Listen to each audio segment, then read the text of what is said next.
আজকে সুপ্রিম কোর্টে অভিষেক বন্দ্যোপাধ্যায়ের পিএর হিয়ারিং ছিল, সেখানে সুপ্রিম কোর্টে সলিসিটর জেনারেল বলেন তারা অ্যারেস্ট করতে তাকে গেছিলেন, কিন্তু প্রাক্তন মুখ্যমন্ত্রী সেটাতে বাধা দেন। এর আগেও যখন তিনি মুখ্যমন্ত্রী ছিলেন সেই সময় বাধা দিতেন, প্রাক্তন মুখ্যমন্ত্রী এবার বাধা দিয়েছেন। সুপ্রিম কোর্টের একটা ইন্টারেস্টিং অবজারভেশন আজকে ছিল যে তারা তদন্ত হোক, তারা দেখতে চাইছেন কি এটা টিপ অফ দ্য আইসবার্গ না তো।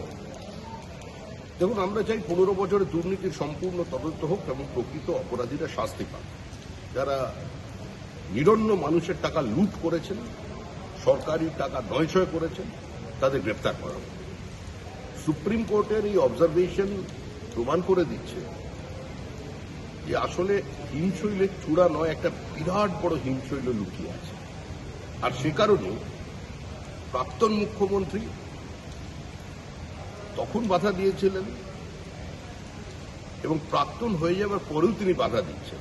তার কারণ হচ্ছে হিমশৈলের পরিমাপটা এত বড় যে সেটা সামনে এলে হয়তো অনেকের চরম বিপদ নেমে আসবে।